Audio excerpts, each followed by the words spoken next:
At Defend Our Democracy back, the communications officer, Nkululeko Ntambo, back with us. I think your picture froze just a few moments ago. We've heard, quite a slamming response from Peter Groenewald, also from Vuyo Zungula of the ATM party.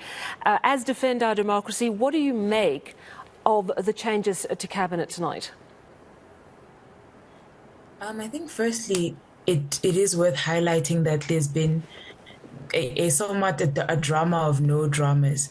The places where we expected the most change, your Ministry of Public Enterprise, for instance, your police have remained the same, but there has been quite dramatic shifts elsewhere. So, yeah, there is quite a moment of just clear monitoring from our end. Just how are these going to work together?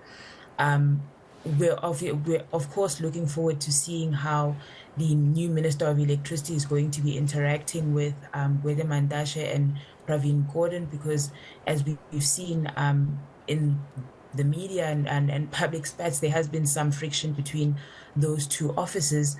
And excuse me, and finally, I think that the the the structuring of the ministries, I presume, are going to need a lot of feedback from our end as civil society.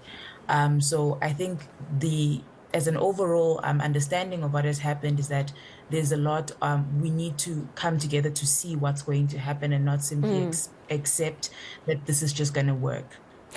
You mentioned disappointment that certain ministries were left as they are. I mean, you raised such an excellent point about the police ministry, because the reality there is that we have a shockingly high crime rate, that crimes against women and children are spiralling, and yet that is not even touched on this evening. What would you have liked to have seen?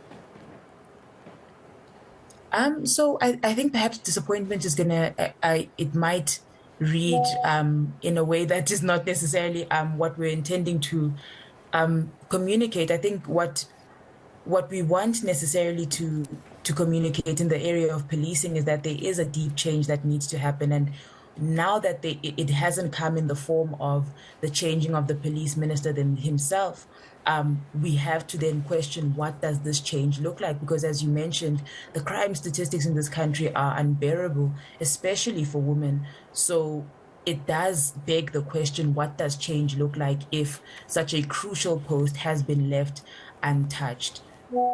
Absolutely. Thank you so much for speaking to us this evening, Defend Our Democracy spokesperson Nkululeko Ntambo.